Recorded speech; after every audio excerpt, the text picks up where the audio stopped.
My ex-wife's new husband, a bank manager, mocked me in front of his friends for not having a Joe. They didn't know I owned the bank they all worked for until I fired them. There's a certain kind of silence that hits you when you realize the universe has a dark sense of humor. The kind where you're drinking alone at a bar and your ex-wife walks in looking like she'd just won the divorce lottery. The Sterling Lounge wasn't exactly a dive, but it wasn't fancy either. Think leather booths, dim lights, overpriced whiskey, and a jazz band that sounded like they were one trumpet solo away from a midlife crisis. I was sitting there nursing a $20 glass of regret when I spotted her, Clara. She hadn't changed much. Still had that perfect posture, the one that said, "I'm better than you, but I'll smile anyway." Her hair was styled like a commercial for expensive shampoo, and her laugh, that fake, airy one, drifted through the room like deja vu I didn't ask for. And then there was him, Brandon Lewis, Mr. Prime Union Bank himself. The man had the kind of face you'd see on a billboard for dental veneers, smooth, smug, and probably paid off in installments. He sat surrounded by his little squad of banker bros, all wearing the same blue suits and gold watches, like a cult for men who thought LinkedIn was a personality. You could tell they were celebrating something because they laughed too loud and too long, the kind of laughter that begged for attention.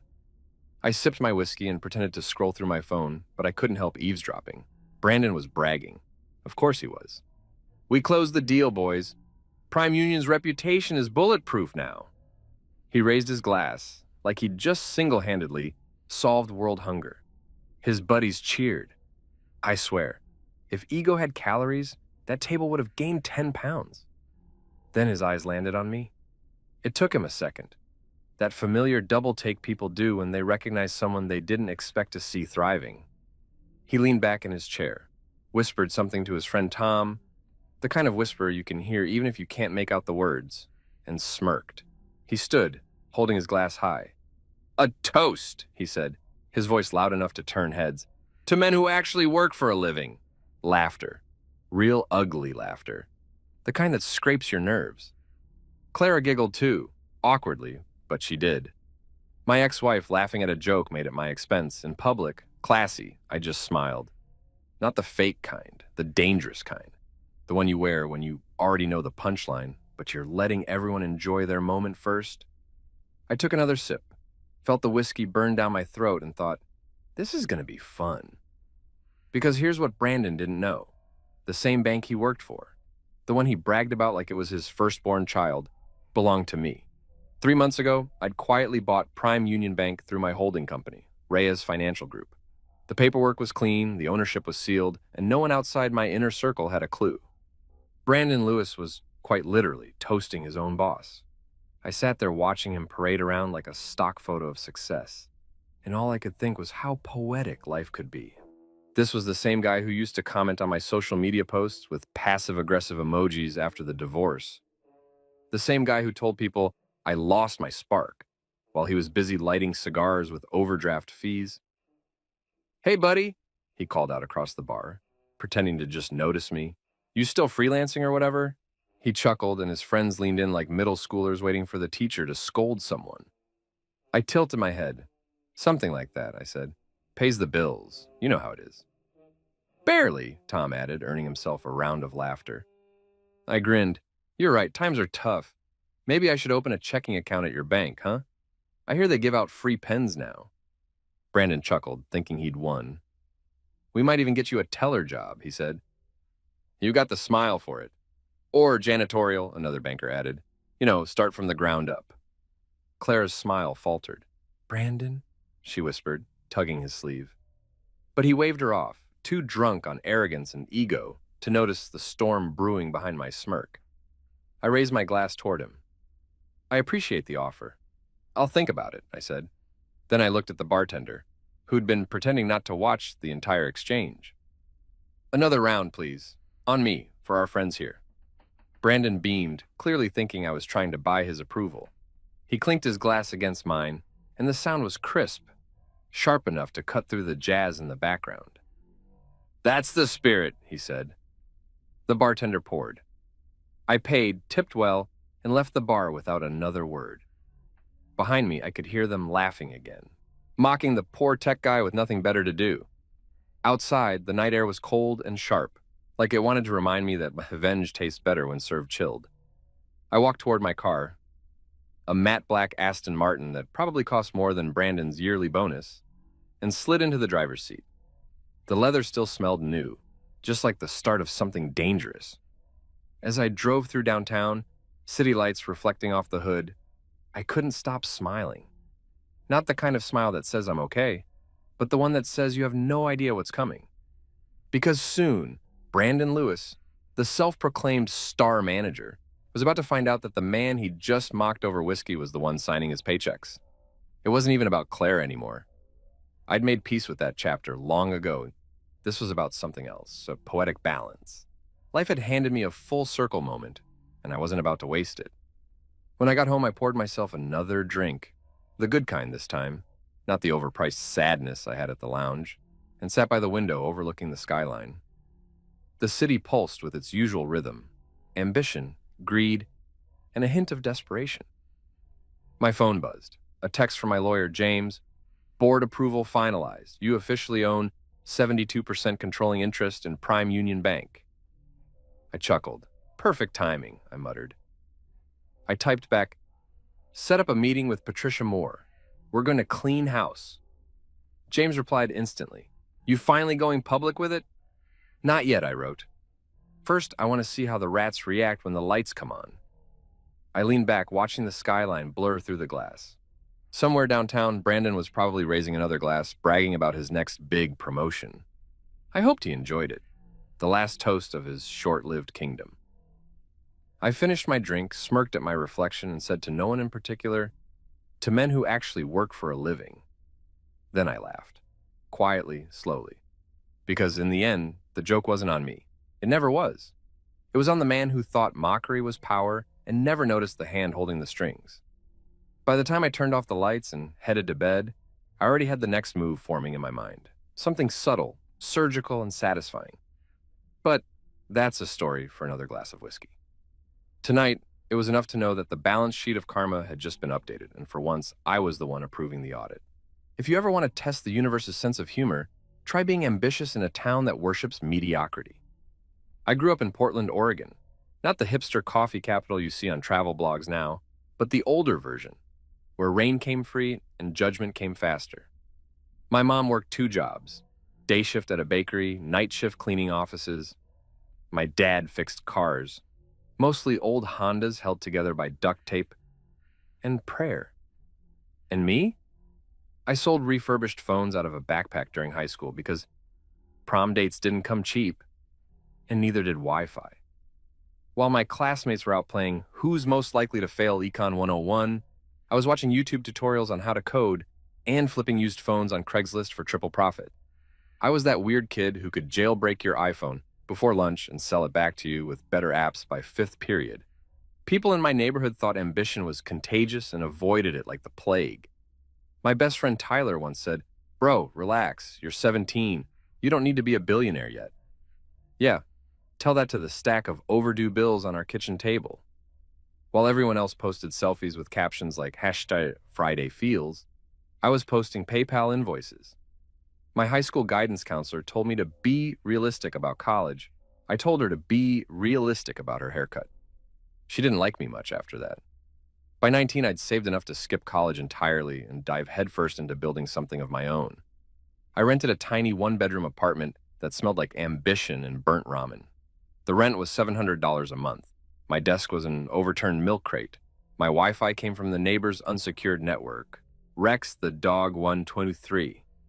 I launched a startup called CoinLink, a fintech app that helped people budget by rounding up their daily purchases and investing the change. Yeah, that's right.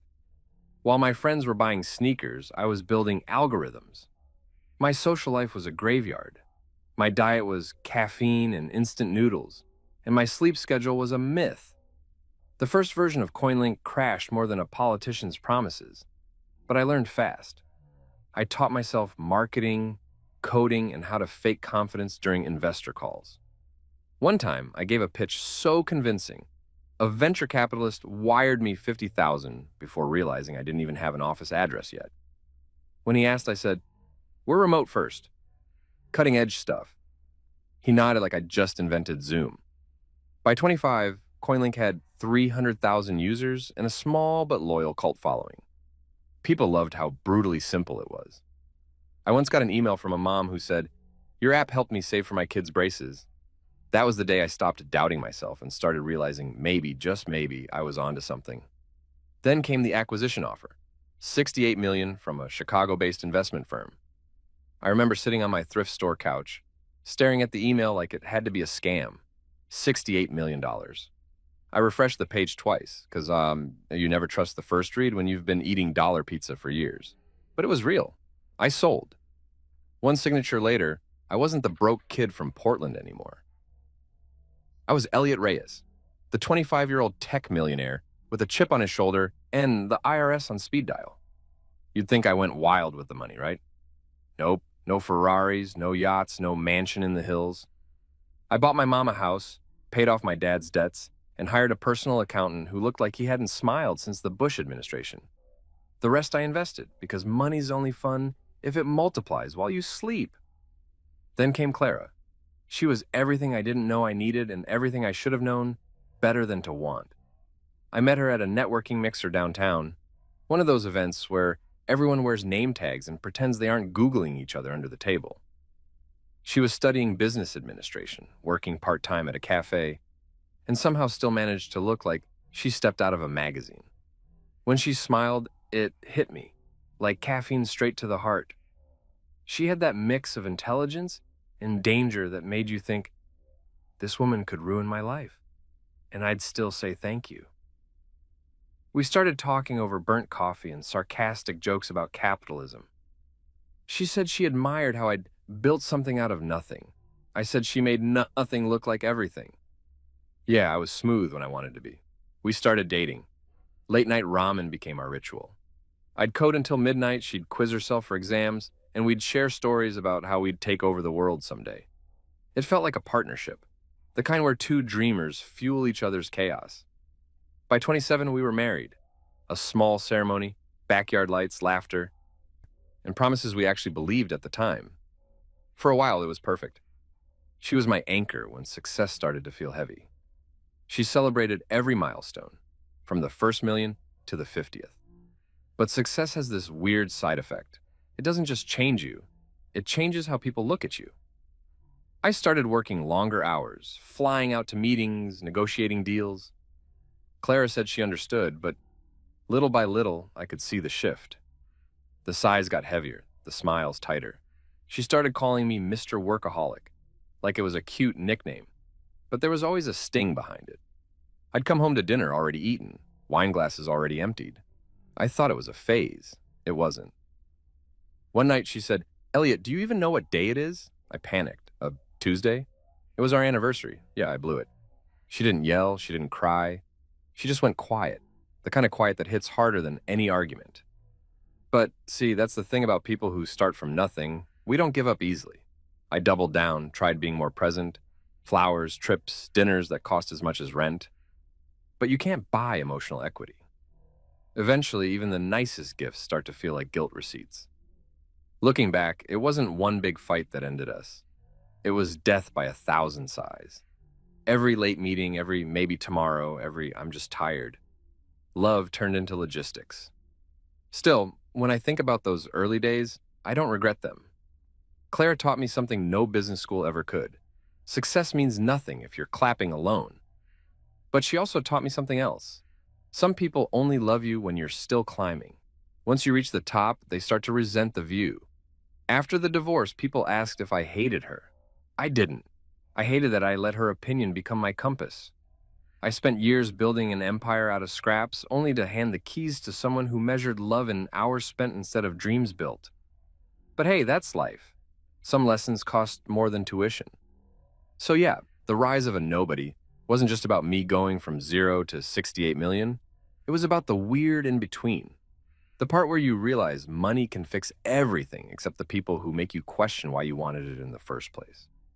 You know the irony? Clara used to joke that she'd marry a banker because they're stable. Fast forward a few years and she did exactly that. Brandon Lewis, the human embodiment of a business card. I saw the engagement announcement on LinkedIn, of all places. She even tagged me in the post, probably by accident. The caption said, "Grateful to be marrying my best friend, my partner in everything." Translation: I finally found someone who leaves work at work. I didn't even comment.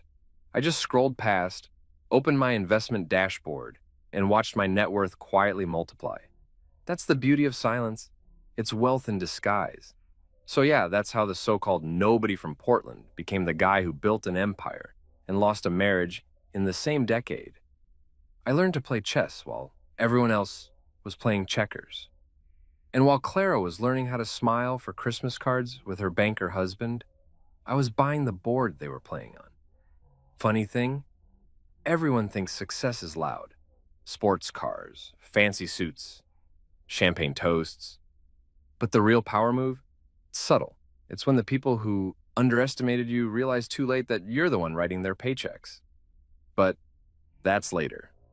Back then, I was just a kid with a laptop, caffeine addiction, and a dream so big it made people uncomfortable. The nobody they once ignored was about to become the ghost in the system, the man who could rewrite the rules without anyone realizing it. If I'd known where it would all lead, maybe I would have taken a vacation, maybe I would have tried harder to save my marriage. But knowing me, probably not. Because while some people chase love, others chase legacy, and I wasn't done climbing yet, not even close. People always say divorce feels like a death, but they never mention it's more like a tax audit with tears. It doesn't happen all at once. It creeps up on you like a bad haircut. You swear it looks fine until one day you catch your reflection in a store window and realize you've been lying to yourself. That's how it was with Clara. It started small. Missed dinners, fake smiles, those little eye rolls that say, "I used to love you, but now you breathe too loud." At first, I thought she was just stressed. Marriage isn't a movie montage. It's messy, loud, and smells like burnt toast half the time. I was working 14-hour days, juggling investments, acquisitions, and enough caffeine to legally qualify as an energy drink. Clara would text me things like, "Dinner?" And I'd reply with, "Can't, deadline." The irony, half the time, and I was the boss. I was the deadline. Then came the comments, subtle little jabs wrapped in sugar. "You're always on your laptop. Do you ever stop working? Maybe if you looked up once in a while, you'd notice me." I'd laugh it off. "Hey, I notice you. You're blocking the Wi-Fi signal." She didn't laugh. Turns out sarcasm doesn't work well as marriage therapy. One night, we were watching some reality show where couples yelled at each other for prize money, and she said, "At least they're communicating." I said that, "Yeah, but one of them's sleeping on the couch tonight." Guess who that was? Spoiler, it wasn't her. Things escalated from quiet resentment to full-blown emotional Cold War. I'd come home to find her scrolling on her phone, smiling at something that definitely wasn't me. "Who's that?" I'd ask. "Just a friend," she'd say, and that's the moment every husband feels his stomach drop. Just a friend is relationship code for mind your business. By the time our 7th anniversary rolled around, we were strangers sharing a mortgage. I had a business dinner that night that ran late. One of my servers crashed, and not the human kind. I texted her, running behind, "Be home soon." I arrived 45 minutes late, sweating and exhausted, holding flowers that looked like they'd survived a car crash. She was sitting at the table, untouched dinner in front of her, candles half melted. She didn't speak. She didn't yell. She just looked at me like I was a stock that had lost all value. "Clara, I'm sorry," I started, but she cut me off. "No, you're not. You're sorry because you know what comes next." I wish she'd yelled. I wish she'd thrown the wine glass. Instead, she just whispered, "I can't do this anymore." She meant it. The next week, I got a call from her lawyer, a slick guy named Julian Ward. Perfect teeth, perfect tan, perfectly punchable. He spoke like he was billing by the breath. "Mr. Reyes," he said, "Clara would like an amicable separation." Amicable. That's lawyer speak for, "We're about to rob you politely." The divorce was a circus. Her lawyer painted me as an emotionally unavailable workaholic. She said I lived through spreadsheets. The judge nodded like he'd just discovered a new species of villain. I lost the house, half the savings, and worst of all, my espresso machine. That thing had been with me since my ramen and Wi-Fi days. Seeing her carry it out was personal. But the thing about starting from nothing, You learn how to rebuild fast. While Clara was posting self-care selfies on Instagram, I was signing contracts. I poured my focus into my new venture, Reyes Financial Group. I started buying up struggling companies like I was collecting baseball cards. I kept my name off the paperwork. Silent ownership was my new favorite hobby. Then I saw the wedding photos. Clara and Brandon Lewis. The man looked like a discount Ken doll. Perfect hair, shiny smile, and that smug posture of a guy who believes his business card deserves applause. He was a branch manager at Prime Union Bank. Not a CEO, not even regional. Just a guy with a title and a fragile ego. You ever see your ex downgrade and still feel offended? That was me. But hey, people chase comfort, not challenge. Brandon was predictable, available, and had weekends off. I was the opposite of all three. Still, I let it go. Or at least I told myself I did. I focused on work, built my team, invested in clean energy, tech startups, even a coffee chain in Austin. Anything to stay busy. People heal with time. I healed with acquisitions. Then fate, or whatever cosmic comedian writes my life script, decided to twist the knife. I got a call from my CFO one morning. "There's a bank looking for investors," he said. "Mid-sized, mismanaged, hemorrhaging potential." "What bank?" I asked, sipping my coffee. "Prime Union." I nearly spit it out. "You mean that Prime Union? Brandon Lewis's Prime Union?" He laughed. "The same. Their board's desperate. Interested?" Interested? I was practically salivating. That's when I realized revenge doesn't have to be loud. It can wear a suit, sign papers, and shake hands. So I bought the bank. Quietly. Strategically. Through shell companies and holding groups. Brandon didn't even see the storm forming, right over his head. During the acquisition process, I sat across from executives who had no clue the man in the black suit owned their futures. They spoke in jargon, synergy and pipeline, quarterly yield, while I smiled and nodded, thinking, you're all about to get performance reviewed by karma. When the deal closed, I celebrated alone. No champagne, no fireworks, just a quiet smirk and a thought. Life really does have a twisted sense of humor. Of course, I didn't tell anyone. Only two people knew the truth: Patricia Moore, the CEO I decided to keep on board, and James, my lawyer. James was loyal, sharp, and had the kind of dry humor that made bad news sound like a punchline. "So," he said when I told him about the acquisition, "you bought your ex-wife's husband's bank. That's either genius or a cry for therapy." "Maybe both," I said. For the first time in years, I felt something close to satisfaction. Not joy, not revenge, just the quiet calm of knowing you're 3 steps ahead and no one suspects a thing. Then came that night at the Sterling Lounge. The whiskey, the mockery, the bad haircuts.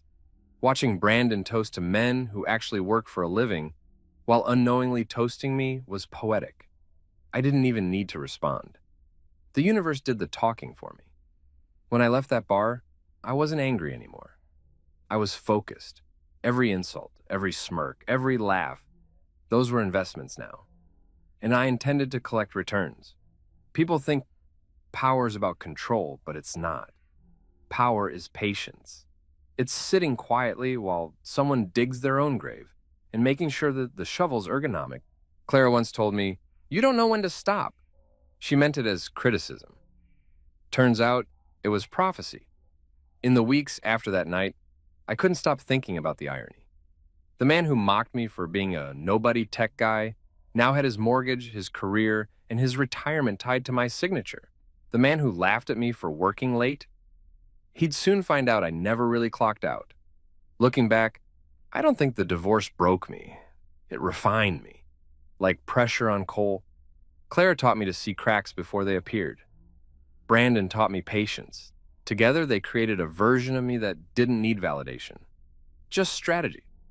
So when people asked, what really happened between you two? I just said, market correction. Because that's what it was. She overvalued herself. I diversified, and when her stock crashed, I bought the company she married into. Revenge, I realized, isn't about getting even. It's about making peace with the fact that you already won. You just have to wait for the world to catch up. And oh, it was about to. If I told you how easy it was to buy the bank that employed my ex-wife's husband, you'd probably think I was exaggerating. But trust me, Prime Union Bank was practically begging to be acquired. It was like finding a luxury car with no engine and an owner who still wanted full price. Their books looked fine on the surface, but beneath the numbers, chaos. The fun kind of financial mismanagement that could make Enron blush. That's what drew me in. I'd built Reyes Financial Group to specialize in turnarounds, taking failing companies and giving them new life, preferably while quietly humiliating someone I didn't like along the way. Prime Union fit both requirements perfectly. The bank's board was made up of exactly the type of people who'd attend leadership retreats where everyone drank Merlot and quoted TED Talks. They had no idea who was behind the offer. My holding company, Reyes Financial, was just another faceless entity in a long list of potential investors. When my lawyer James told me the board had voted unanimously to sell, he grinned. "You just bought your ex-wife's new husband's career. Care to say a few words to mark the occasion?" I raised my coffee. To poetic justice. The deal closed, quietly. No press release, no champagne, no dramatic pen signing for the cameras. I didn't want recognition. I wanted control. Only two people knew the truth. James and Patricia Moore, Prime Union's CEO. Patricia was one of those rare executives who actually understood how numbers and people worked. She'd been trying to reform the company for years, but every time she tried to enforce accountability, the boys' club of mid-level managers pushed back. And who led that fraternity? You guessed it, Mr. Brandon Lewis himself. Brandon was the kind of guy who wore his ID badge on weekends just in case anyone forgot he had a title. His department was a soap opera. Endless expense reports, inflated figures, networking dinners that looked suspiciously like golf trips to Vegas. Patricia had files on all of it, but no authority to act. Now, with me as the invisible hand pulling the strings, the cleanup could finally begin. I remember the first time I visited the bank after the acquisition. I walked in as a consultant under Reyes Financial. The lobby had that sterile corporate look. White marble floors, fake smiles, and motivational posters that lied to employees. Integrity, innovation, teamwork. Sure, maybe in an alternate universe. I shook hands with Patricia in her glass office overlooking downtown. "You really bought this place?" she whispered. "You could have chosen a less dramatic midlife crisis." I grinned. "I don't do golf or therapy, Patricia. This is cheaper than both." She laughed, but gave me a look that said, "You're enjoying this too much." I was. Fast forward to that Friday night at the Sterling Lounge. The whiskey, the mockery, the bad haircuts.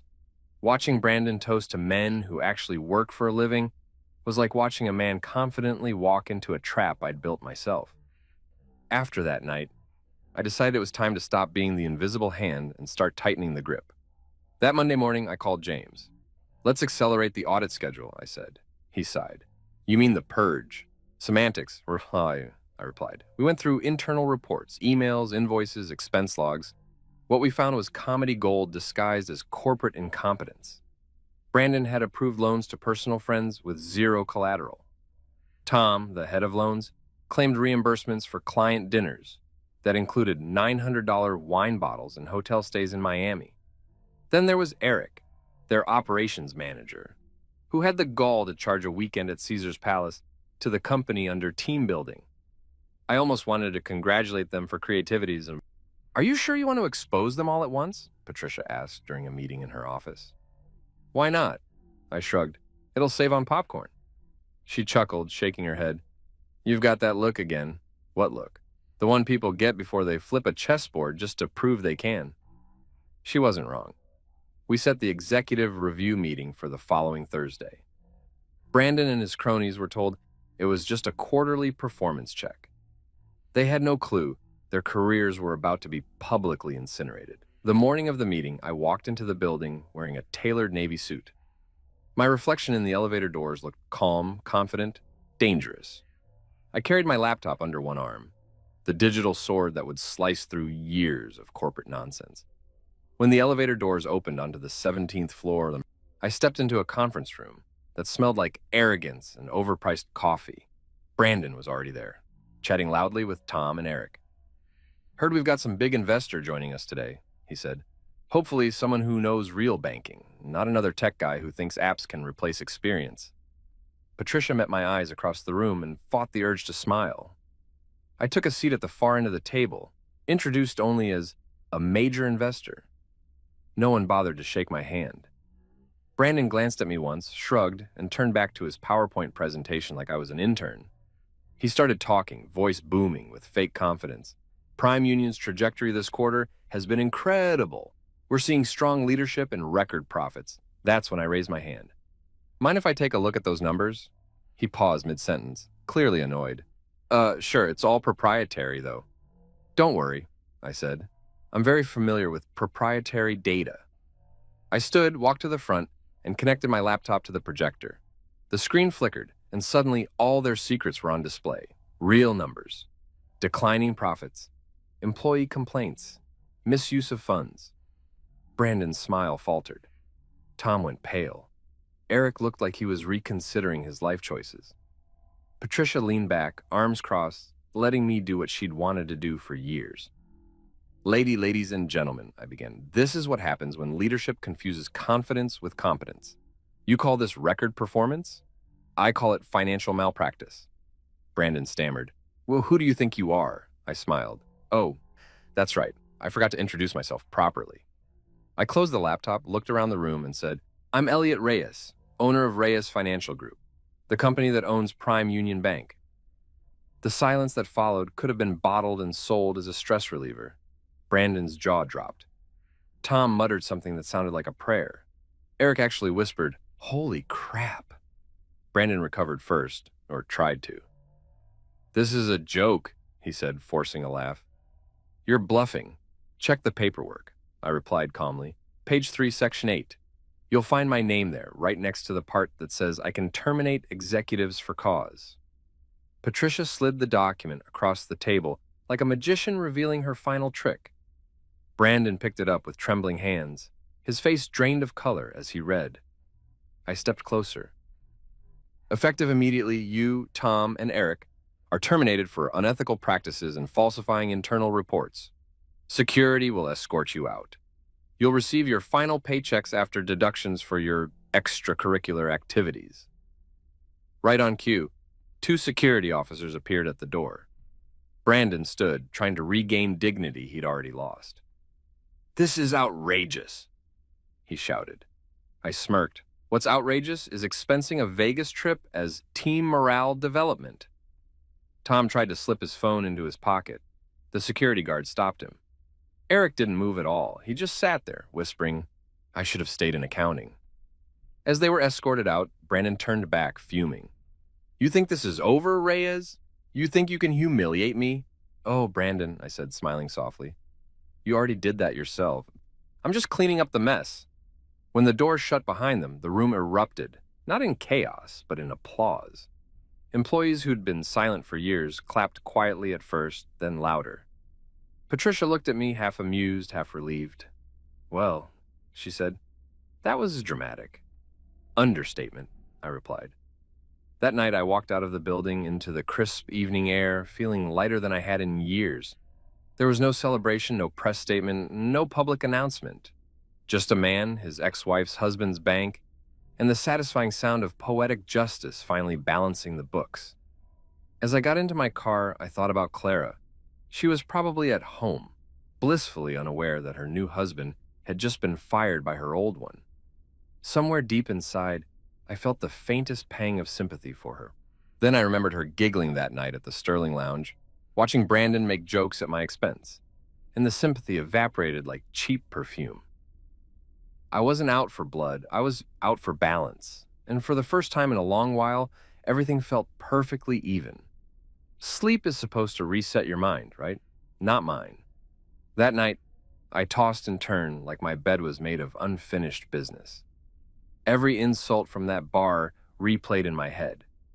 The smug laughter, the clinking glasses, the fake pity from a man who thought assets meant his Rolex collection. By 2 a.m., I was wide awake, staring at the ceiling, planning something that wasn't quite revenge, but definitely wasn't forgiveness either. My phone buzzed on the nightstand. It was my lawyer, James, responding to a text I'd sent hours ago. "You awake?" "Let me guess," he said when I called. "You're not calling to discuss your sleep hygiene." "Brandon Lewis," I said flatly. He sighed. I was afraid of that. What did he do this time? Nothing new, just confirmed he's still an idiot. Ah, so the usual. What's the move? The move, I said, sitting up, is silent but savage. There was a pause. You know you say that every time you're about to do something completely insane, right? That's because insanity works, I replied. And it's fun. By the next morning, I was in full CEO mode. Black coffee, rolled up sleeves, and a stack of internal reports taller than my moral flexibility. Patricia Moore met me in the executive office of Prime Union, looking both amused and slightly terrified. "I know that look," she said. "You're about to break something, aren't you?" "Not break," I said, flipping through a file. "Restructure, efficiently, publicly, brutally." Patricia smiled faintly. "You're enjoying this way too much." "I've earned it," I said. The first step of Operation Silent Savage was simple: information. If you want to bring down a castle, you don't storm the gates, you study the plumbing. James sent me everything he'd gathered on Brandon and his little frat house of finance. Falsified reimbursements, fake charity donations, credit cards that looked like personal piggy banks. My favorite was a receipt for a client development retreat in Vegas that included a charge for a private magician. Who hires a magician to improve their lending department? Apparently this guy does, James said. Also, you'll love this. He listed it under staff motivation. Yeah, I said, because nothing motivates employees like disappearing their integrity. Patricia wasn't exaggerating when she said she'd been blocked before. The old board loved Brandon's personality. He made them feel relevant.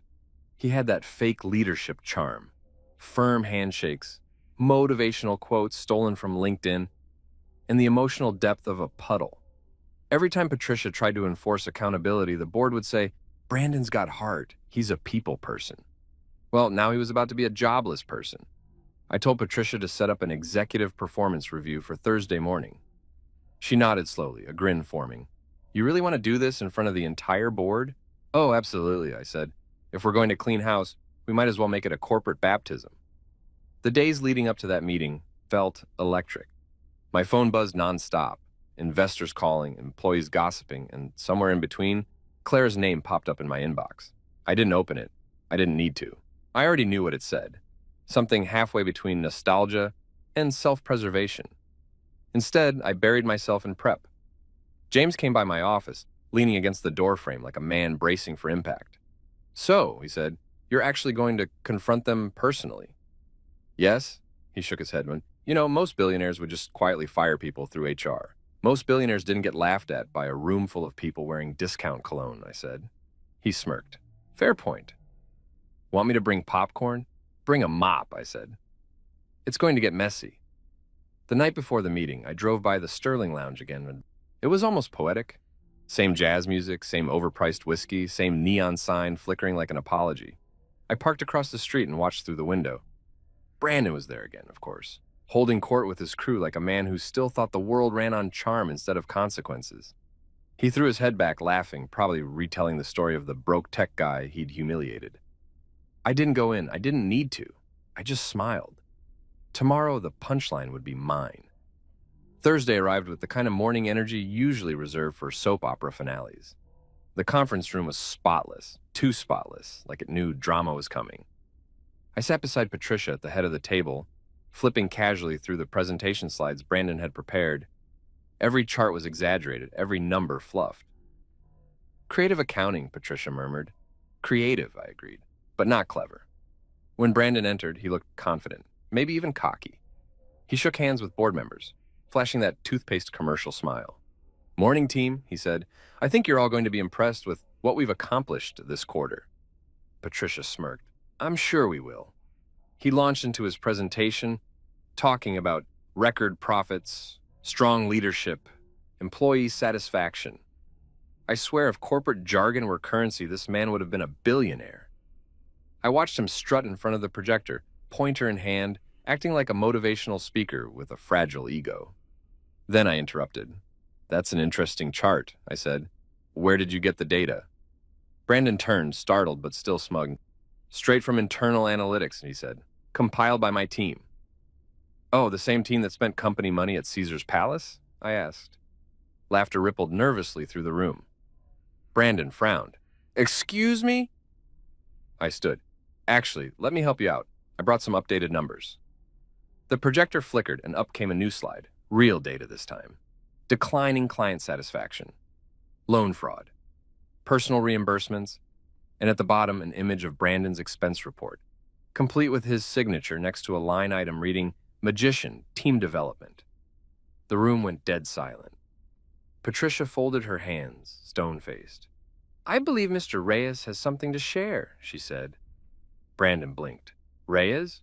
He turned toward me, clearly confused. "You mean like the investor? Wait. You own the bank," I finished. "Yes." He froze. You could almost hear his confidence shatter. "You're lying." "I wish I was," I said. "But the paperwork says otherwise.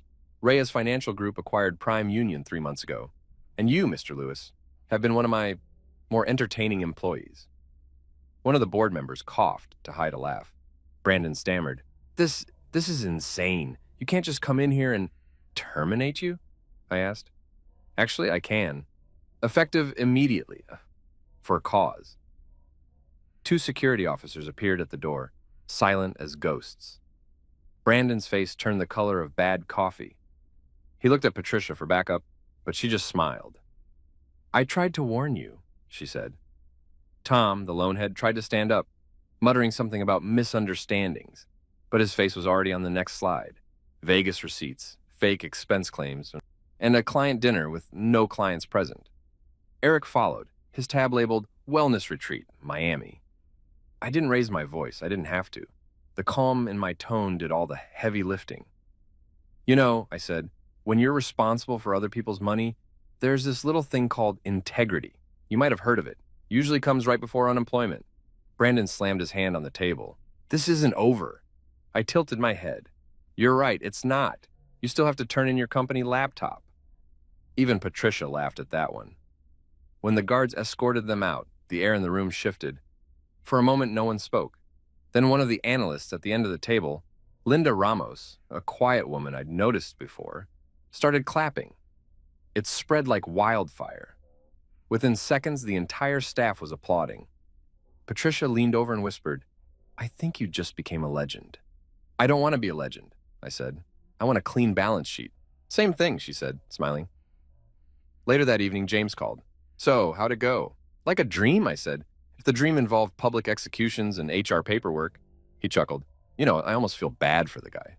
"Don't," I said. "He earned every minute of that downfall." That night, I poured myself a drink. Not whiskey this time, but rum, something smoother. I sat on the balcony of my penthouse overlooking the city lights. Below me were thousands of people, finishing their work days, rushing home, unaware that one of their banks had just changed forever. My phone buzzed again. A text from an unknown number. "You didn't have to do that." "Clara." Of course. I stared at the screen for a long moment, then replied, "Didn't have to, wanted to." Her reply came minutes later. "You really haven't changed." I smiled, typing one last message before setting my phone down. "No, Clara, I finally have." Then I leaned back, the city hum below me, blending with the quiet satisfaction in my chest. For once, I didn't feel angry. I didn't feel hurt. I just felt balanced, like life had finally, after all its detours, decided to hand me the scales. And somewhere out there, Brandon Lewis was staring at a termination letter with my name on it, wondering how the man he'd mocked in a bar became the ghost who owned his downfall. That's the beauty of silent plans. No noise, no warning, just the sweet sound of checkmate. There's a specific kind of tension you can taste in the air before a corporate ambush, somewhere between burnt coffee and impending unemployment. That was the atmosphere inside Prime Union Bank's 17th floor conference room the morning of the executive review. If someone had bottled the mix of anxiety, arrogance, and cheap cologne in that room, it would have sold out in every mid-level management seminar across the country. I arrived early because if you're going to ruin someone's professional life, punctuality is just good manners. Patricia Moore, the CEO, sat beside me, pretending to check her tablet. She wasn't nervous. She was excited. Patricia had been fighting for reform for years, but the old board never backed her. Now she had something better than board support. Me. The quiet, invisible owner with a grudge and a plan. Ready? She whispered, glancing at the door. Born ready, I said, straightening my tie. Let's call it a performance review with fireworks. By 9 o'clock a.m., the room filled up. Brandon Lewis entered first, all swagger and teeth, like a man walking onto a stage he thought belonged to him. His navy suit looked expensive, probably because it was. Bought with bonus money from fake expense claims, no doubt. He gave Patricia one of those condescending nods men give women in power when they still think they're in charge. Morning, Patricia, he said smoothly. I assume you've got our quarterly victory speech ready? She smiled. Something like that. Behind him trailed the rest of his entourage. Tom, the head of loans, who'd never met an ethics code he couldn't reinterpret, and Eric Daye, the operations manager who confused team bonding with Vegas. They took their seats loud and confident, blissfully unaware that they were about to audition for unemployment. Brandon started the meeting, clicking through slides with all the confidence of a TED Talk reject. Our numbers this quarter have been outstanding, he announced. Prime Union is stronger than ever thanks to our leadership team. Patricia raised an eyebrow. Outstanding? He nodded proudly. Absolutely. Client satisfaction's up, expenses are down, and morale is through the roof. I nearly laughed out loud. If morale were any higher, half the staff wouldn't have been secretly job hunting on LinkedIn. I leaned back listening as he bragged about strategic decisions and visionary management. Every word was corporate poetry, elegant, hollow, and fake. May I? I said suddenly, interrupting him mid-sentence. Brandon glanced at me, dismissive. Sure, I'm sorry, I didn't catch your name earlier. Elliot, I said with a polite smile. Just Elliot. I stood, laptop in hand, and walked to the front. The projector flickered, replacing Brandon's slideshow of lies with one titled Internal Reality Check. Interesting presentation, Brandon, I began, but I thought the team might appreciate a clearer picture of what's really happening here. The first slide appeared, a graph showing plummeting customer retention. The next, an expense audit. Then came the pièce de résistance, a photo of Brandon and Tom at Caesar's Palace, drinks in hand under a banner reading Team Building Weekend. You could hear a pin drop. What the hell is this? Brandon snapped. Receipts, I said calmly. Literally. He turned red. This is taken out of context. Oh, don't worry, I said, and there's plenty more context. Click. Another slide. Employee complaints. Anonymous reports of toxic management, favoritism, and inappropriate expenditures. Then came Tom's masterpiece, a 4,800 charge labeled Client Relations Dinner, which, as it turned out, took place in Miami with 0 clients and 1 blackjack dealer. Patricia sat back, letting me work. I didn't raise my voice once. I didn't have to. My words cut quietly, surgically, leaving no room for denial. Prime Union's problem, I said, isn't market competition or economic pressure. It's internal rot. Leadership that mistakes confidence for competence. Executives who spend more time networking at bars than leading their teams. I turned off the projector. The silence was beautiful, the kind of silence you only get when everyone realizes the party's over. Brandon finally spoke, his voice shaky. Who do you think you are?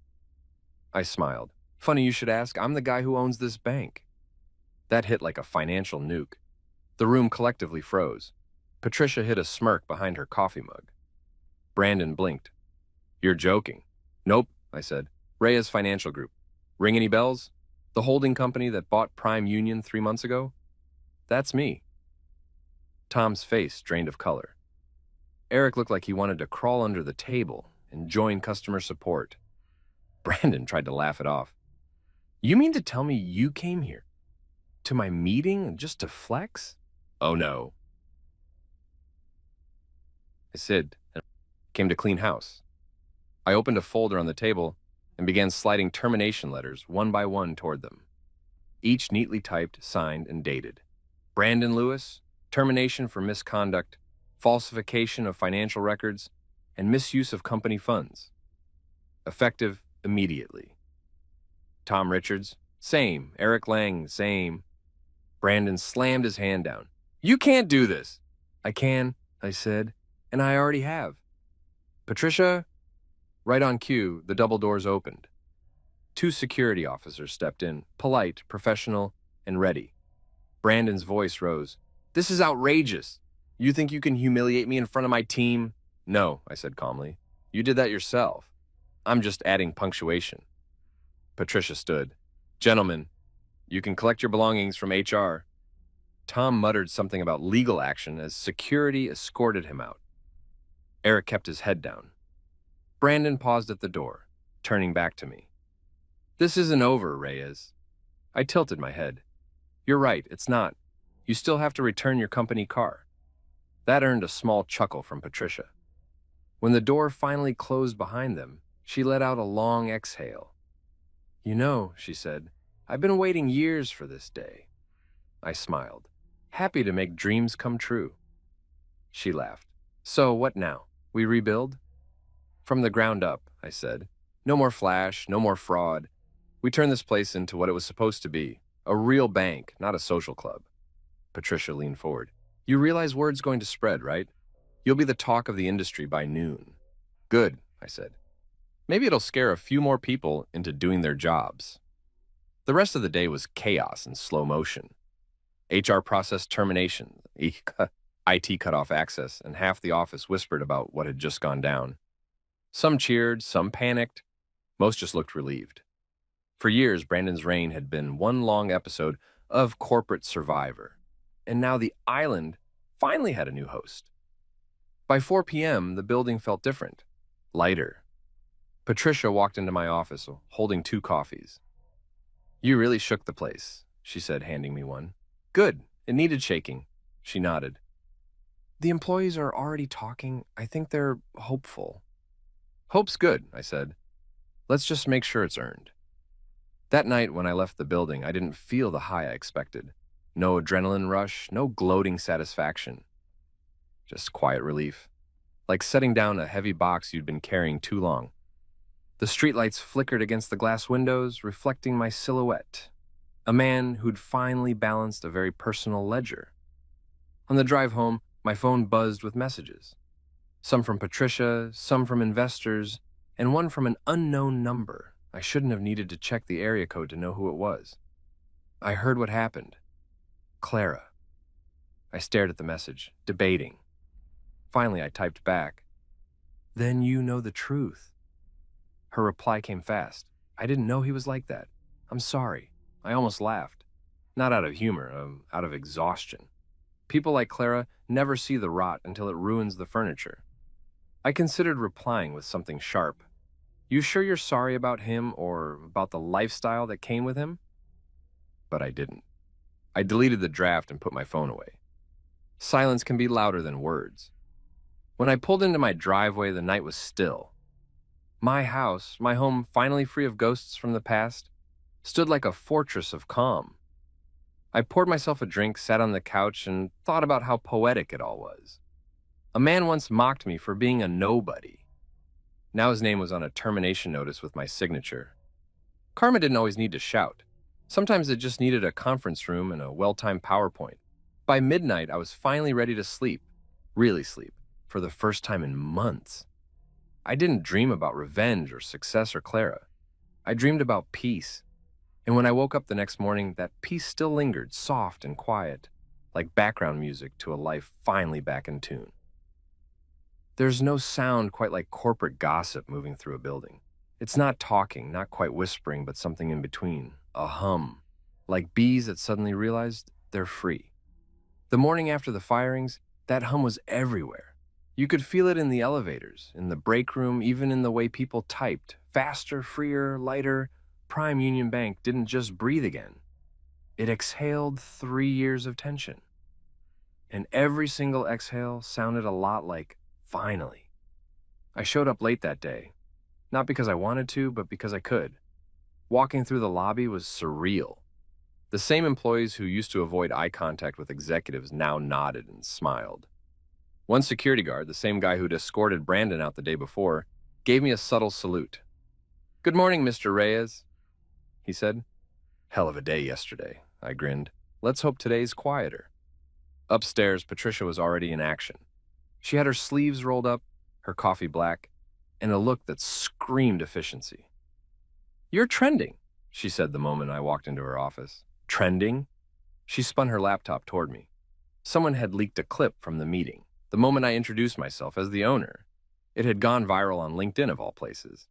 The caption read, "When the quiet investor isn't so quiet anymore." The comments were a mix of shock, applause, and people claiming they'd always suspected Brandon was shady. Of course they did. People have perfect hindsight when it's safe. Patricia smirked. "You're basically a meme now. The internet loves poetic justice." I shrugged. "Good for them. I'm not doing interviews." "Oh, don't worry." She said, "They'll move on. They always do, but internally?" She leaned forward. "You've got a staff that finally believes things can change. That's worth more than any headline." She was right. The next few days were chaos wrapped in gratitude, and departments were reorganized, new policies implemented, and for the first time in a decade, people weren't terrified to speak their minds. One by one, employees came up to me, some nervous, some tearful, all genuine. "Thank you, Mr. Reyes," said a young woman named Lydia from customer service. "I've worked here 6 years, and it's never felt like this." Then came Linda Ramos, the loan officer I'd noticed before. The one Brandon used to bully during meetings, cutting her off mid-sentence like her opinions were spam emails. I remembered her because she had that quiet resilience, the kind of person who survives bad management without becoming bitter. Patricia called me into her office one afternoon. Linda was there looking stunned. "Elliot," Patricia said, "I believe you know Linda." "Of course," I said. "You were the one who caught that fake client account last quarter, weren't you?" She nodded timidly. "Yes, sir." Patricia smiled. "We'd like to make her the new branch manager." Linda blinked, speechless. "Me?" "Yes, you," I said. "You've earned it." She actually started crying. Real tears, not performative ones. "No one ever believed in me," she whispered. I smiled. "Well, believe it now. You're running this place." It was one of those moments that reminded me why I'd started building businesses in the first place. Not for revenge, not for money, but for that, the chance to put the right people in the right seats. Of course, not everyone was thrilled. Some of Brandon's old allies tried to stay under the radar, hoping the storm would pass. But James, my lawyer/corporate bloodhound, was already combing through every department. "You want full accountability, right?" he said over the phone. "Then buckle up. I'm finding skeletons in closets that haven't been opened since 2009. "Good," I said. "Air them all out." He laughed. "You're terrifying when you're calm, you know that?" "Occupational hazard," I replied. By the end of the week, the bank looked completely different. The energy was contagious. People stayed late not because they had to, but because they wanted to. Meetings were productive instead of performative.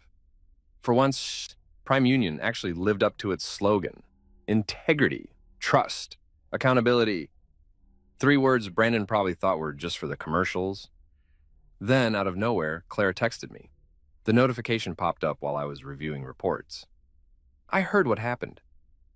"I didn't know Brandon was like that. I'm sorry." I stared at the message for a long time, thumb hovering over the keyboard. There was a time when that kind of apology would have cracked something inside me. Some soft corners still holding on to nostalgia. But now, it barely moved the needle. I typed a response. "We all learn who people really are eventually." Then deleted it. Too gracious. I tried again. "I'm sure you'll land on your feet." Too sarcastic. In the end, I didn't reply at all. Because silence, when properly timed, is louder than any insult. That night, I found myself back at the Sterling Lounge, sitting in the same booth where it had all started. The same bartender recognized me and smiled. "You're the guy from that video, right?" "Apparently," I said, sipping my drink. He chuckled. "Man, you handled that like a pro. That dude had it coming." "Most do," I said. Halfway through my second glass, someone approached. It was Linda again, this time in civilian clothes, her hair down, her confidence showing. "I didn't think I'd run into you here," she said, smiling nervously. "Guess I'm predictable," I said. "Whiskey and irony are kind of my thing." She laughed, then grew serious. "I just wanted to thank you again. You didn't have to do what you did." "Sure I did," I said. "No one else was going to." She nodded. Still, you gave people hope. It's been a long time since anyone around here believed in fairness. I looked at her for a moment. There was something grounding about her honesty. No agenda, no charm offensive, just sincerity. Fairness, I said. Not exactly a popular concept in banking.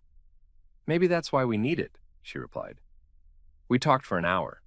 About the industry, about life, about how exhausting it is to constantly prove yourself to people who only see numbers. When she left, I realized something strange. For the first time in years, I didn't feel like the villain in my own story. The next morning, Patricia called me into her office again. We have a problem, she said, sliding her tablet toward me.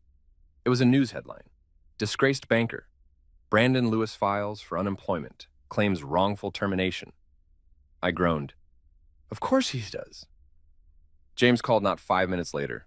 I just read it. Want me to respond? No, I said. Let him shout into the void. The more noise he makes, the worse he looks. Why? James said. Still, the board's nervous. Public drama isn't their style. Then they should have hired quieter idiots, I said. We both laughed. Later that day, Patricia updated me. Brandon had tried contacting old board members, hoping to rally support. None answered. Turns out loyalty disappears fast when your Amex card stops working. As the week ended, the storm began to settle. The news cycle moved on, investors regained confidence, and morale hit a record high.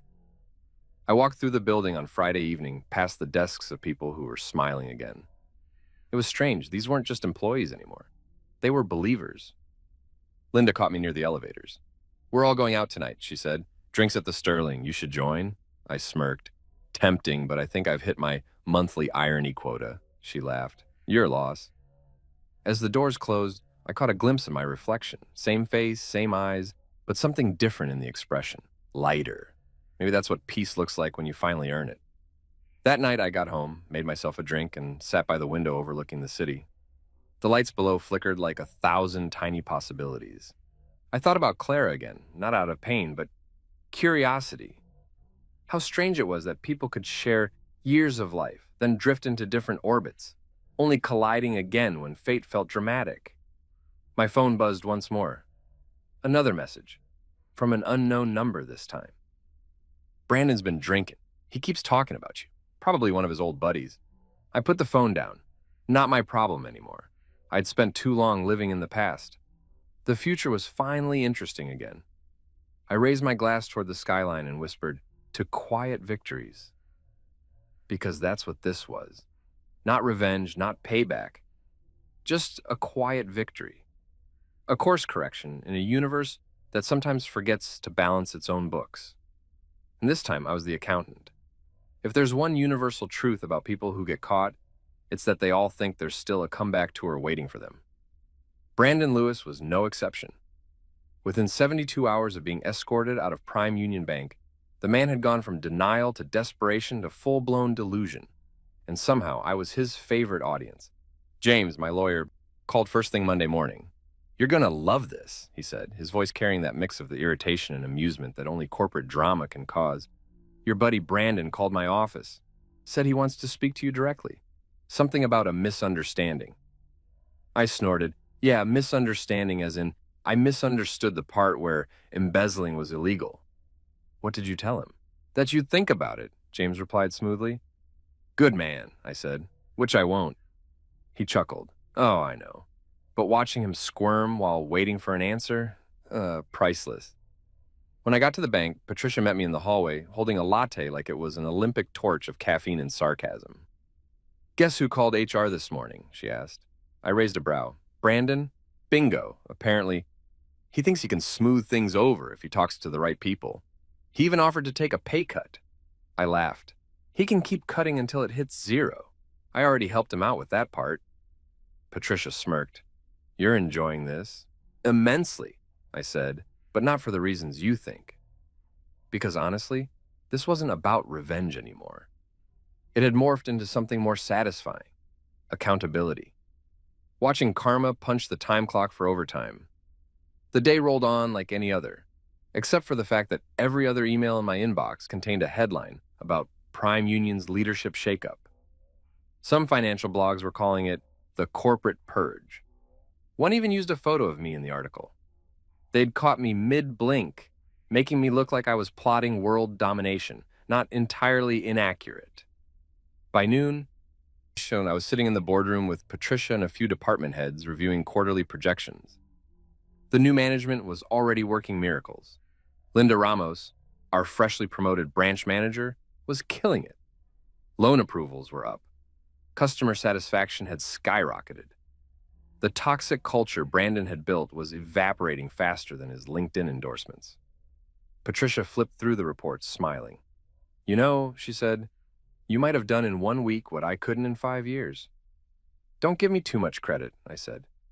"You were the one trying to clean this place while they were busy hosting poker nights on the company dime." "True," she said, chuckling, "but it's easier to enforce ethics when the guy at the top actually believes in them." Before I could reply, my phone buzzed again. "James." Of course." "Talk to me," I said, answering mid-meeting. "You're not going to like this," he said. "Try me." Brandon's filed a formal complaint with the Department of Labor. Claims wrongful termination and emotional distress. Says he was targeted due to personal bias. I nearly laughed coffee out my nose. Personal bias? What bias? I hated him professionally, too. James snorted. "I figured you'd say that. Don't worry, it's going nowhere. We've got the receipts, but you might want to know he's been reaching out to reporters." Of course he was. Some people can't accept a fall without a spotlight. After the call, Patricia glanced at me. "Everything okay?"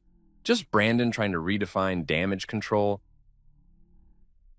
"Gunshunchery," I said. "He's like a raccoon in a trash fire. Too dumb to stop. Too stubborn to die." She laughed so hard she nearly spilled her coffee. You know, I miss this energy in leadership. By mid-afternoon, the news started breaking in waves. Headlines like, "Disgraced banker fights back," and "Brandon Lewis speaks out." He gave an interview to a local business channel, wearing a wrinkled suit and the world's most insincere expression of regret.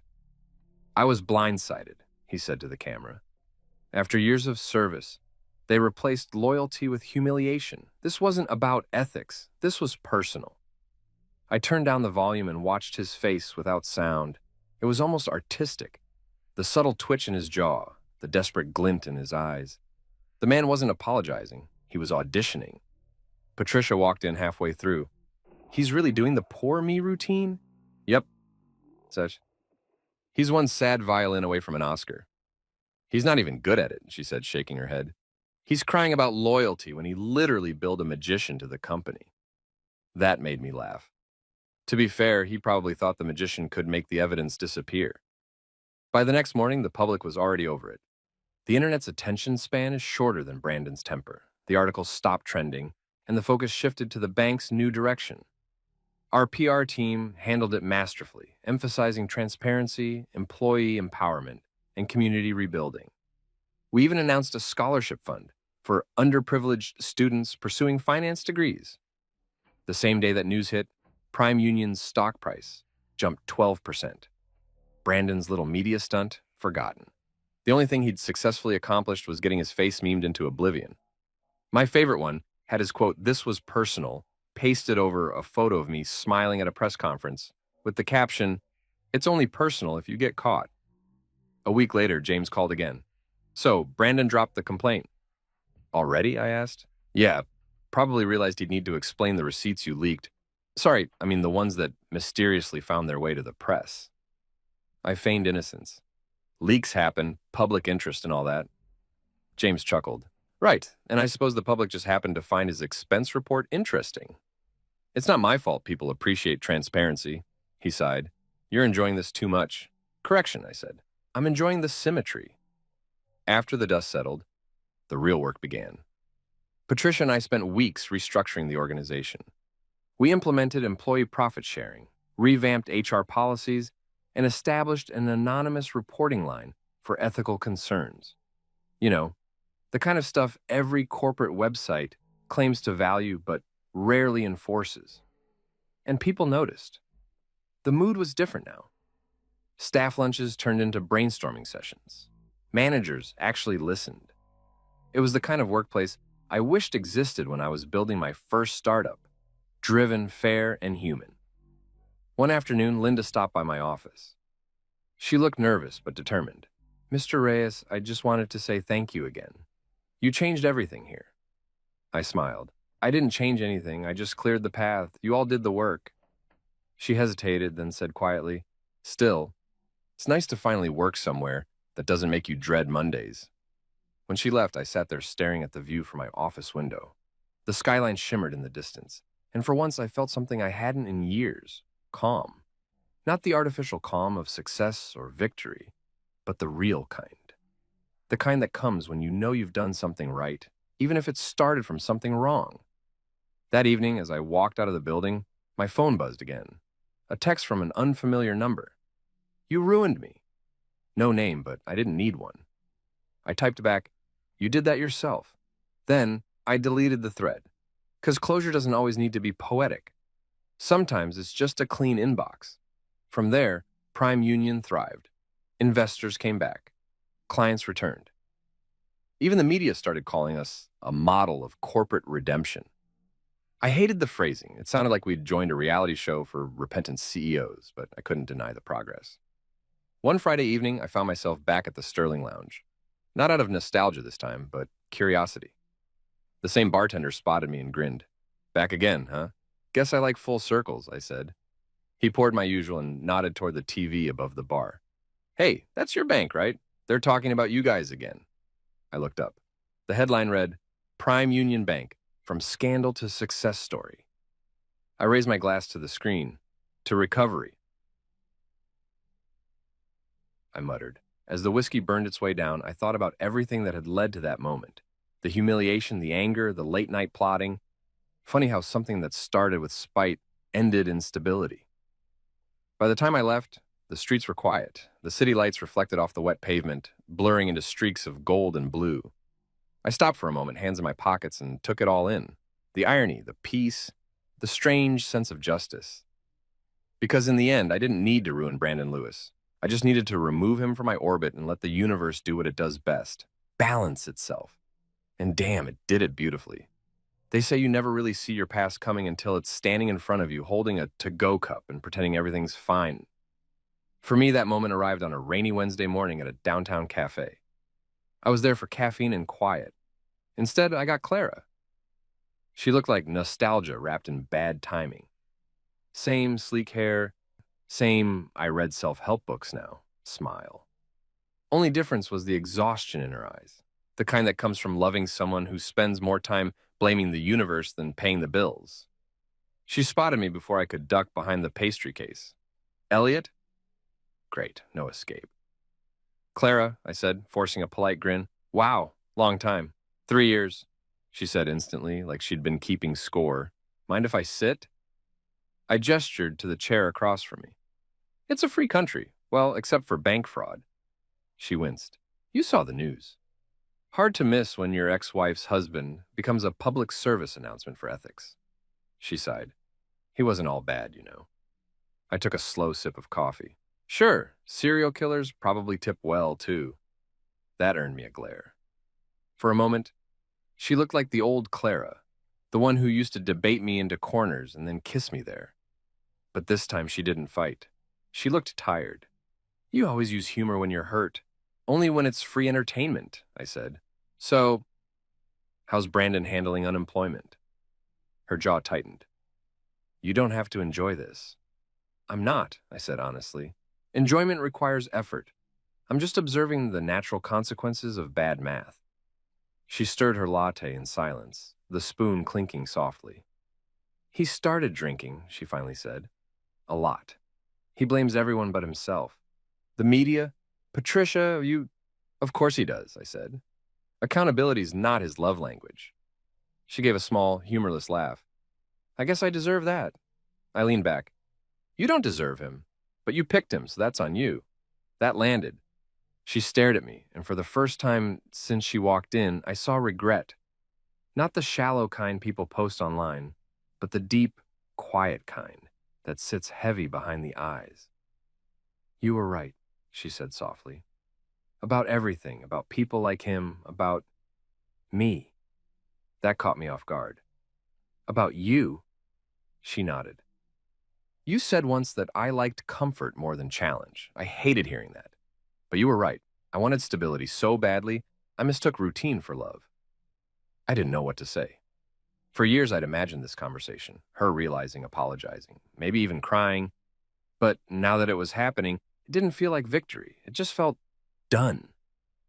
I'm not here to make things weird, she continued. I just wanted to apologize for everything. I nodded slowly. Apology accepted. She looked surprised. Just like that? Yeah, I said. Holding grudges is expensive. I prefer long-term investments. That made her smile. A real one this time. You always did talk like a balance sheet. Occupational hazard, I said. There was a pause. Outside, rain tapped against the window like impatient fingers. Then she said it. Maybe you and I... No, I interrupted gently. Her eyes widened. I didn't even finish. You didn't have to, I said. That account's been permanently closed. The barista at the next table tried not to laugh, and Clara's cheeks flushed. I almost felt bad. Almost. Elliot, she said quietly, I'm not asking to get back together. I just thought maybe we could be friends. I looked at her for a long moment. Friends? Clara, we skipped friendship and went straight to shared assets. Going backwards would just confuse the paperwork. She sighed, defeated but strangely relieved. I guess I deserve that, too.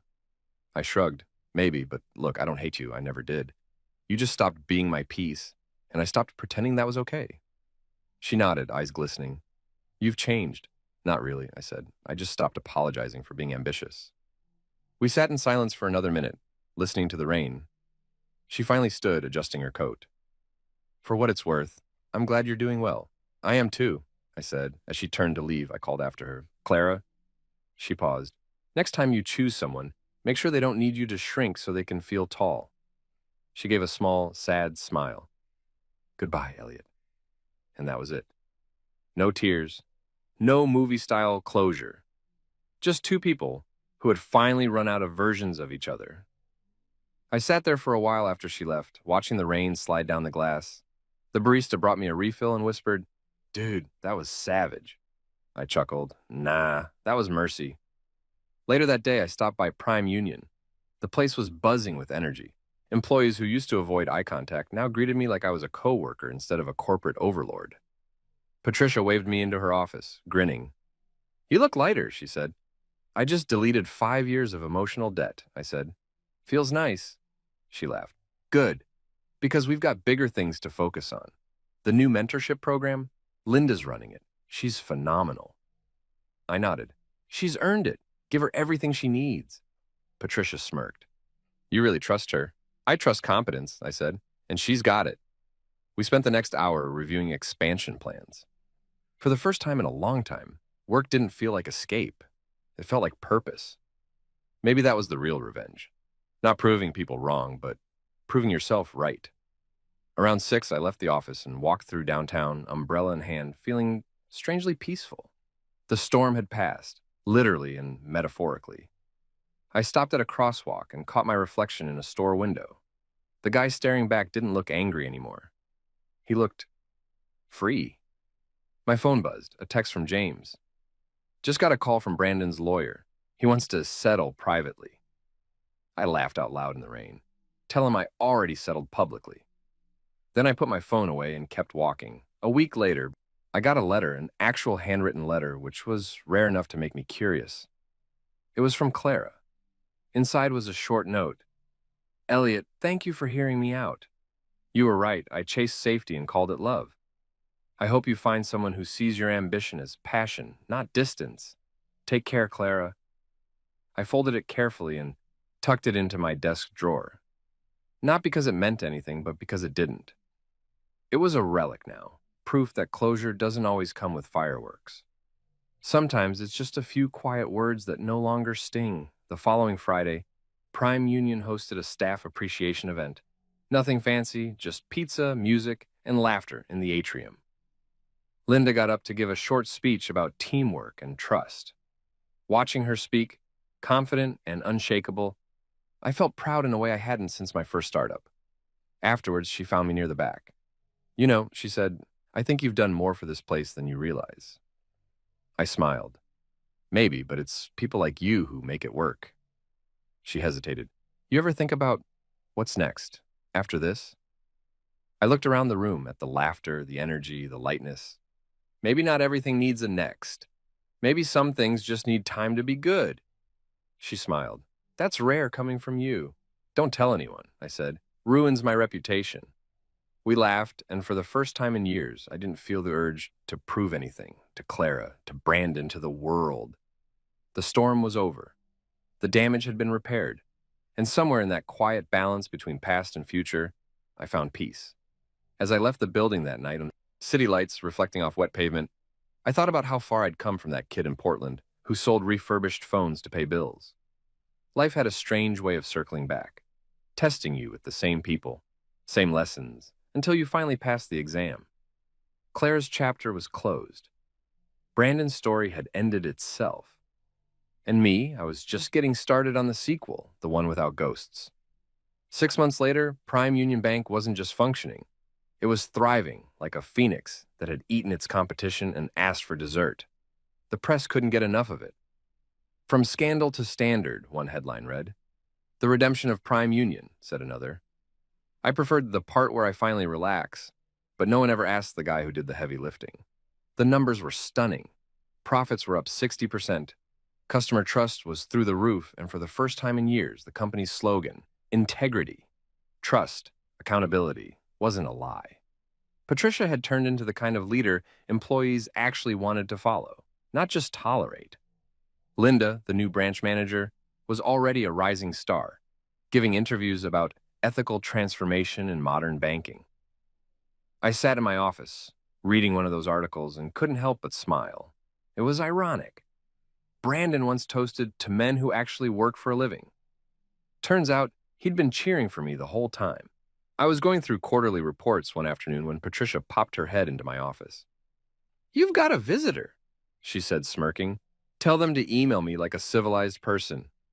Not this one. She brought cookies. Ah, the universal bribe.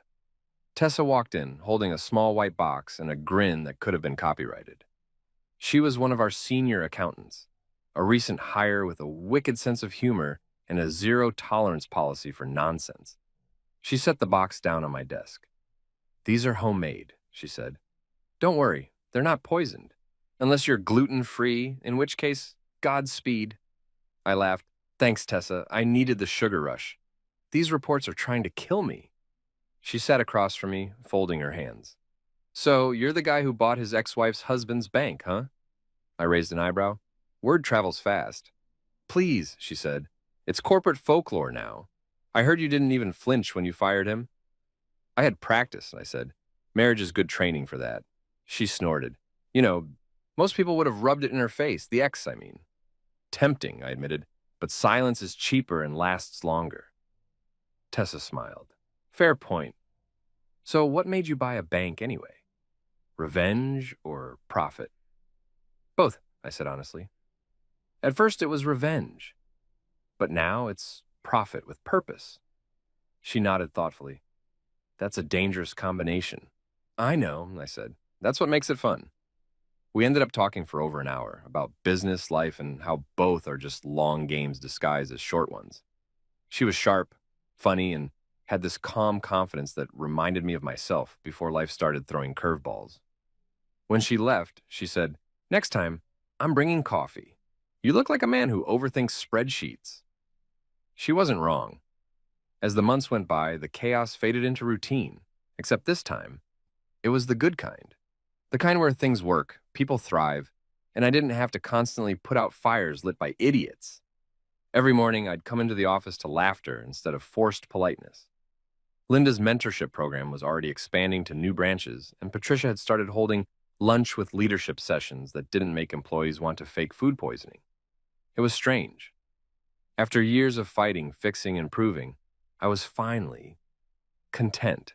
Not ecstatic, not euphoric, just peacefully content. That's when I realized success isn't loud. It doesn't need to shout or sparkle. It just sits there quietly, nodding at you like, good job, you survived. One evening, I was locking up when Patricia stopped me in the hallway. You ever gonna let yourself take a vacation? She asked. I don't believe in those, I said. They're just emails with better scenery. Come on, Elliot, she said, grinning. You've earned one. The team can handle things without you for a week. I laughed. You say that now, but remember what happened when I let Brandon handle things for a week? Touché, she said. Still, at least think about it. Maybe go somewhere warm. Meet someone who isn't on payroll. Working on it, I said, thinking of Tessa and her cookies. That night, I went home to an apartment that finally felt like mine. Not a temporary stop between meetings, but a home. The city skyline glowed through the windows. I poured myself a drink and scrolled through my emails. Investors, journalists. One subject line caught my eye. You won. It was from James. Attached was the final settlement notice for Brandon's case. He'd officially withdrawn all claims. The message was short and sweet. No appeal. He's done. Enjoy the view. I smiled. I already am. The next morning, I drove to the bank early. The sun was just rising, painting the skyline gold. As I walked through the lobby, I passed the giant Prime Union billboard outside, the one Brandon had designed back in his I'm important days. It still read, trust, integrity, accountability. For the first time, I believed it. Later that week, Patricia called an all-staff meeting. The auditorium was full, the energy palpable. She got up on stage and announced that the bank had hit record-breaking profits. And it's all because we remembered that leadership isn't about titles, she said. It's about trust. The room erupted in applause. People clapped, whistled, cheered. Then someone shouted, "Speech from Mr. Reyes!" I wasn't prepared, but I walked up anyway. The microphone felt heavier than usual. You know, I started, I never planned to end up here. I built tech, not banks. But when I saw what this place could be, I realized something. Business isn't about revenge or reputation. It's about balance.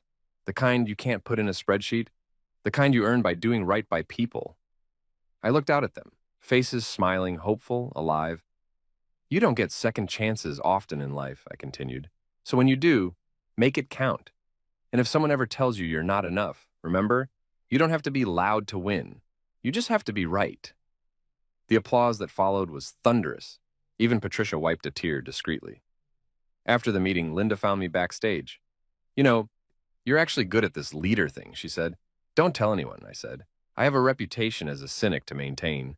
She laughed. Too late. They love you. Later that evening, I found Tessa waiting outside my office, 2 coffees in hand. You killed that speech, she said. I winged it, I admitted. I usually charge extra for public speaking. She handed me a coffee. Then consider this your payment. Double shot latte with exactly 2 sugars, right? I blinked. How did you? Accounting, she said. We notice everything. We ended up walking out together, talking about nothing and everything. The city buzzed around us. Alive, messy, perfect. She told me about her plans to start a financial literacy program for underprivileged kids. I told her I'd fund it. She called me a show-off. I called her a troublemaker. It felt easy. The kind of easy that doesn't need translation. When we reached the parking lot, she turned to me. So, she said, smiling, what now for the guy who owns everything? Start over, I said. But this time, without needing to prove anything. She grinned. That's the best kind of success. I watched her drive off, then looked up at the night sky. The same skyline that once represented stress now just looked beautiful, peaceful, balanced. Standing there, I realized something important. Brandon's arrogance had given me motivation. Clara's betrayal had given me perspective. But rebuilding, quietly, steadily, honestly, had given me meaning. That's the part no one talks about in revenge stories. The end isn't about payback. It's about peace. The next morning, I got an email from Patricia. The subject line read simply, Legacy. Inside was a photo of the new company mural being installed in the lobby. It said, Prime Union Bank. People before profit. Underneath, in small letters, a quote from me. The real balance sheet isn't in your books. It's in how people remember you. I sat there staring at the image, smiling. For once, I didn't feel like correcting anyone. Revenge hadn't made me rich. Growth had. Forgiveness hadn't made me weak. It made me unstoppable. And in the end, the greatest ROI wasn't in dollars. It was in dignity. As I walked out of my office that afternoon, the world felt lighter. The staff waved, the lobby gleamed, and the air hummed with something rare in corporate life: hope. I paused by the door, glancing once more at the mural. Then I whispered to myself, now that's what I call interest well earned, and for the first time in a long time. I laughed. Not the bitter kind, not the hollow kind, just laughter. Real, full, free. Because the final entry on my life's ledger wasn't revenge or victory. It was peace. And that, I decided, was the only balance that ever really mattered.